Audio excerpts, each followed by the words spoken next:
ಪ್ರಕರಣಗಳಲ್ಲಿ ಭಾಗಿಯಾಗಿದ್ದ ದರೋಡೆಕೋರರ ಬಂಧನ.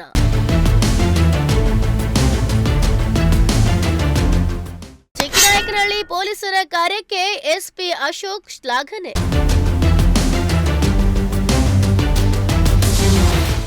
ಚಿಕ್ಕನಾಯಕನಹಳ್ಳಿ ತಾಲೂಕಿನಲ್ಲಿ ಇತ್ತೀಚಿನ ದಿನಗಳಲ್ಲಿ ಅಪರಾಧ ಪ್ರಕರಣಗಳು ಹೆಚ್ಚಾಗ್ತಾನೆ ಇವೆ ಅನ್ನೋ ಮಾತು ಕೇಳಿಬರ್ತಿದೆ.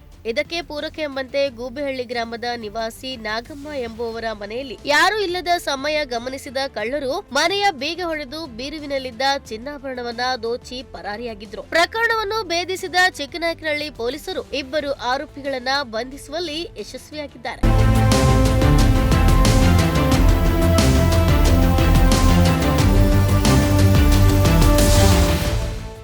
ನಾಗಮ್ಮ ಅವರ ಮನೆಯಲ್ಲಿದ್ದ 5 ಗ್ರಾಂ ಕಿವಿಯೋಲೆ, 5 ಗ್ರಾಂ ರಿವರ್ಸ್ ಮಾಟಿ, 20,000 ನಗದನ್ನ ದೋಚಿ ಕಳ್ಳರು ಪರಾರಿಯಾಗಿದ್ರು. ಬಂಧಿತ ಆರೋಪಿಗಳ ಮೇಲೆ ಇತ್ತ ಹೊನ್ನವಳ್ಳಿ ಠಾಣೆಯ 1 ಹಾಗೂ ಚಿಕ್ಕಬಳ್ಳಾಪುರ ಜಿಲ್ಲೆ ಗೌರಿಬಿದನೂರು ಗ್ರಾಮಾಂತರ ಠಾಣೆಯ 2 ಪ್ರಕರಣಗಳು, ಚಿತ್ರದುರ್ಗ ಜಿಲ್ಲೆ ಶ್ರೀರಾಂಪುರ ಠಾಣೆಯ 3 ಹಾಗೂ ತಳಕು ಠಾಣೆಯ 1 ಪ್ರಕರಣಗಳು ದಾಖಲಾಗಿತ್ತು. ಇವೆಲ್ಲವನ್ನ ಭೇದಿಸಲು ಸಿದ್ಧರಾದ ಪೊಲೀಸರು ಅಶೋಕ್ ಕೆವಿ ಐಪಿಎಸ್ ರವರ ಮಾರ್ಗದರ್ಶನದಲ್ಲಿ ಮತ್ತು ಹೆಚ್ಚುವರಿ ಪೊಲೀಸ್ ಅಧೀಕ್ಷಕರುಗಳಾದ ಸಿ ಗೋಪಾಲ್ ಮತ್ತು ಪುರುಷೋತ್ತಮ ಎಂಎಲ್ ಅವರ ನೇತೃತ್ವದಲ್ಲಿ ತಿಪಟೂರು ಉಪವಿಭಾಗದ ಪೊಲೀಸ್ ಉಪಾಧೀಕ್ಷಕರಾದ ವಿನಾಯಕ ಎನ್ ಶೆಟಗೇರಿ ಸೂಚನೆ ಮೇರೆಗೆ ಚಿಕ್ಕನಾಯಕನಹಳ್ಳಿ ವೃತ್ತ ನಿರೀಕ್ಷಕರಾದ ಎಫ್ಗೆ ನದಾಫ್ ರವರ ನೇತೃತ್ವದಲ್ಲಿ ತಂಡ ಕಾರ್ಯಾಚರಣೆಯನ್ನ ಮಾಡಿ ಆರೋಪಿಗಳನ್ನ ಬಂಧಿಸುವಲ್ಲಿ ಯಶಸ್ವಿಯಾಗಿದೆ. ಪೊಲೀಸರ ಕಾರ್ಯಾಚರಣೆಯನ್ನ ಎಸ್ಪಿ ಅಶೋಕ್ ಶ್ಲಾಘಿಸಿದ್ದಾರೆ. ಇನ್ನು ಬಂಧಿತ ಆರೋಪಿಗಳಿಂದ ಲಕ್ಷಾಂತರ ರೂಪಾಯಿ ನಗದು ಹಾಗೂ ಚಿನ್ನಾಭರಣ ಮತ್ತು ದ್ವಿಚಕ್ರ ವಾಹನವನ್ನ ವಶಪಡಿಸಿಕೊಳ್ಳಲಾಗಿದೆ. ಚೇತನ್ ಕುಮಾರ್, ಪ್ರಜಾಶಕ್ತಿ ಟಿವಿ, ಚಿಕ್ಕನಾಯಕನಹಳ್ಳಿ.